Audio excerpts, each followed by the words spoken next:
You ready? Ready. Hello and good day, and we are here in Fort Lauderdale. It's actually like, it looks kind of cloudy, but it feels great outside right now. So I'm glad that this happened. We just left New York and it was freezing. So yeah, I got Max Avery here with Digital Ascension Group. You may have heard of them. And let's see, Jake's upstairs, so we're going to go without Jake. We were trying to drag Jake away from the other interviews they had going on. He's got a flight here in a minute, so you're stuck with me. No, but I've been following Alan's channel for a long time. I think that everything that he's doing is great. Love it. This is one of the smartest dudes in the XRP community that's talking about real stuff. So I'm glad to talk to you today. Yeah, thanks, Max. Slip you the 20 later. So we have Max. Max, what are you guys working on? Where do you see the cutting edge?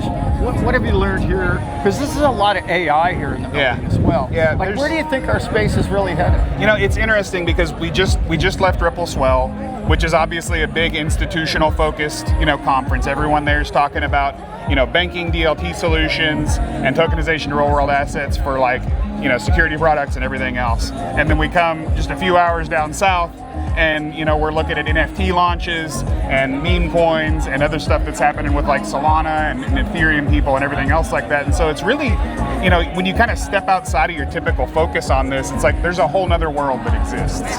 But the main thing is that with regulatory clarity coming right now, I think that there is going to be a lot safer way for people to act in these ecosystems, which is huge. I think that we're going to see a return of the collectible market and the meme coin market people in a way that they're not just going to be getting rugged every 24 hours where it becomes this awful cycle. And whether that's something that I care about or not is irrelevant, because there's obviously a whole lot of people that do. And the good thing about that is it brings other liquidity into the ecosystem. That's more things that are coming on chain. And it lets people learn the fundamentals about like what's happening with blockchain as an asset class, and it opens them up into doing some of the more serious things down the line too. So, looking at Swell, NASDAQ's very serious about their stock tokenization that's going to be rolling out in the future. That's not a secret.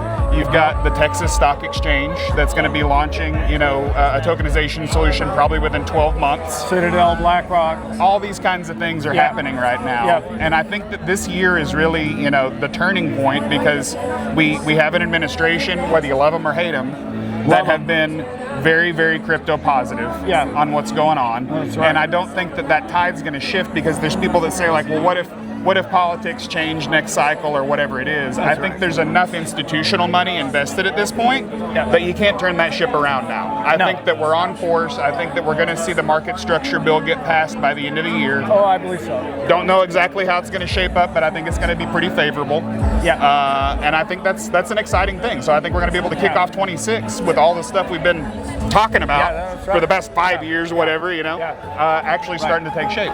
So, let's change channels a little bit. What did you learn at Swell about the ETFs coming up? Okay, so we had the pleasure of sitting in on a couple of panels about this. ETFs, spot ETFs have a couple of different ways they get filed on some of these things. You guys know I'm a big supporter of Canary Capital and everything that Steve's built over there. I think that he's done some really smart strategies for his ETF launches, and I think that we're going to see the ETFs go live here about 7 days from now, at least from his perspective, and I think we'll see Bitwise's in short action after that. I don't know what's going to happen with all of the other filings, the way that they've been structured in with that, but I think that we'll see all of them start to go live very soon. It was interesting because Swell this year, if you're not familiar, it was at Hudson Yards in New York, which that neighborhood is literally, the building we were in is directly next door to BlackRock. BlackRock did have staff members that were there talking about what they were doing in this type of thing. They haven't announced an ETF yet, but I don't see how you can be an asset manager at that size that their number one producing ETF at this point is their Bitcoin ETF. Correct. In history. And the second closest one is ETFs they launched. I was in high school, it's like it wouldn't make sense that they would sit out a market cap token like XRP that's got institutional adoption and do it. So I think it's just a matter of time. And I think that they understand that as soon as they do announce it, because they do have that kind of weight behind them, that it will move the market. Oh yeah. So I think from a fairness perspective, they're waiting to kind of see how things play out, but I think that's going to happen in short order. Great, great explanation. So what did you hear anything about what happened with Citadel and I don't know, a little company named Ripple? Did you hear about any of that yesterday? I don't know what I can say. I know, yeah, right? There's some big things that are going to be happening in the near future. There's some more investment money that's coming in on some of this from a lot of bigger players. And I don't know that we're going to have a Ripple IPO in the immediate term, but everything that's happening right now getting lined up for a lot of this stuff is I think that it continues to increase Ripple's valuation as an enterprise. I think that, from a conservative perspective, they're looking at like a $40 billion valuation. I would really place it closer to 55, 65 billion. Same. And I think that, when you start seeing some of that stuff come into the market, that I was very conservatively looking at Ripple stock, a few years ago, that I was going to be happy at like a $300 IPO or direct listing or something like that. Yeah. In the secondary markets right now, we're already at like $200. Oh yeah. And Ripple's still doing, buybacks on their stock and exchanging out on some of these things where I thought it sounded crazy at the time, but Linda P. Jones had put out that she thought like a $500-600 opening made a lot of sense. That's starting to look pretty reasonable to me at this point. And their toolbox has gotten so full. It's insane. Hidden Road and the rest of it, $3 trillion. Yeah, well, you went from being, a blockchain enterprise solution to now they have a prime brokerage, now they have a stablecoin, now they have a stablecoin payment solution. They have all these kinds of integrations, and if they're able to get the banking license, I thought that was pretty much a done deal. You would know. It's close. Yeah. I think that there was some stuff going back and forth with Caitlin Long, and her filing has been out for a long time for a FedMaster account. Yeah. I think it's going to upset some people. I think that we're going to see some big Twitter backlash whenever that happens. But that's crypto. Yeah, I am not going to be shocked to see that get approved. No. We had several folks from the White House at Swell this year that were really kind of touting the hard work that Ripple's put into this and very supportive of everything that Brad and Monica and Stuart and the team's done over the past couple of years. Right. And I don't think that you see an administration at odds with this organization anymore. No. So it would be very surprising to me if they held that back, given their institutional access.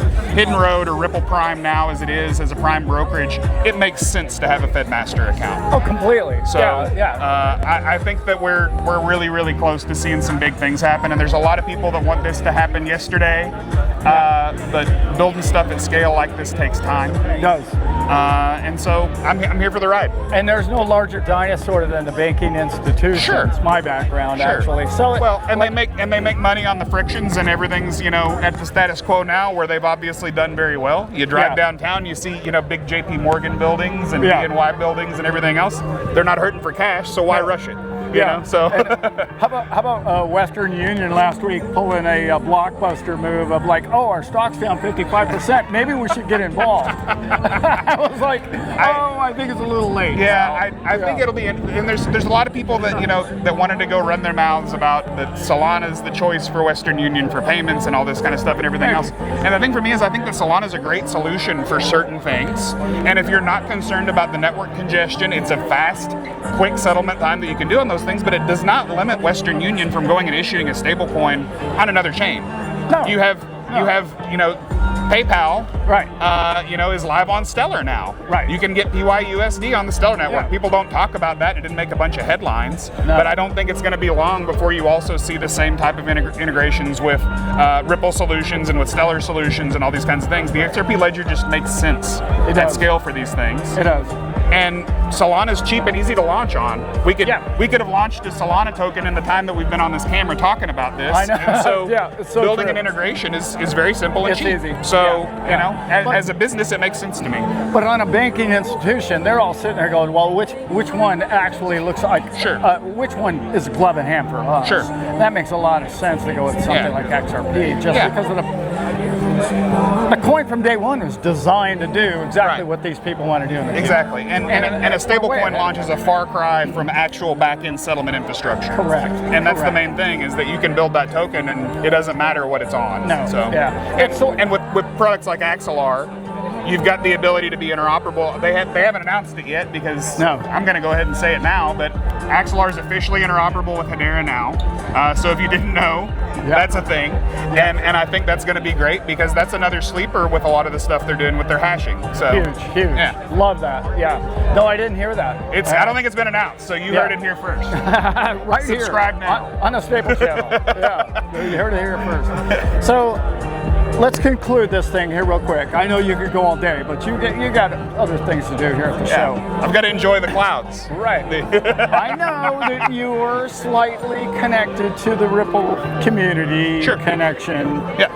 What was your major takeaway from Swell? What was like, okay, wow, didn't see that coming. Yeah. Did you have anything? I don't think there was any like shocking moment for me. It was interesting seeing more of the institutions coming in, but it's the same thing that I saw last year, and it's funny because I'm at a conference here with you've got Societe Generale and BNY and Nasdaq and all these people, and like we're sitting at the same lunch tables with these people, right? And then I go look on Twitter and it's like, banks don't care about Ripple, and I'm like, dude, I just had lunch with them. Like, I don't know. I know. They didn't fly to Miami. They didn't fly to New York to like hang out. No, that's right. To eat a sandwich. And I think it was really just more of the same. Is there was more faces that I hadn't seen before. There were people that were coming up from. We had several conversations with people from Brazil that are looking at stablecoin solutions, and they've had the same kind of conclusions that we've had. Is they've looked at Stellar and looked at the XRP ledger, and they think that this makes a lot of sense for what they're trying to do in those types of things. And it's like, from the Brazilian economy perspective, like one of the things that's really interesting for that is that a lot of their general like commerce works like you would do a firm.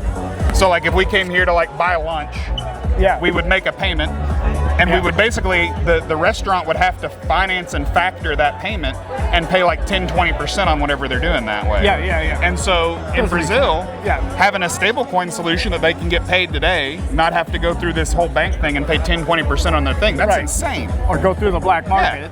Whatever they had to do. So imagine if you could just take 20% off your bottom line immediately right now. That's a huge boost in revenue. And I think we're going to see stuff like that globally, and I think it's a solution that the XRP ledger provides, and it provides at scale, and it's secure and safe and easy to interoperate with. So it works.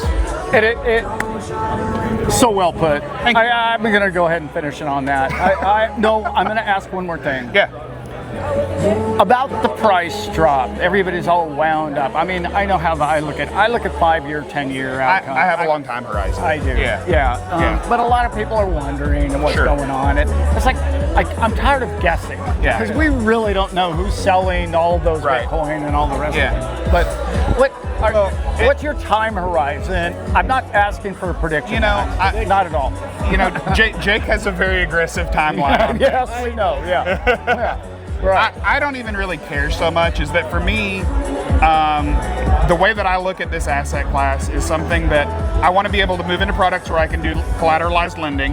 Yes. I want better interest rates, which I think are coming from some of the solutions that we were looking at, especially this week. 100%. And I don't ever plan to sell. So it's as long as I have a decent position built up, I can get that, put it into other assets that are going to generate returns. Or appreciate in some other form or fashion.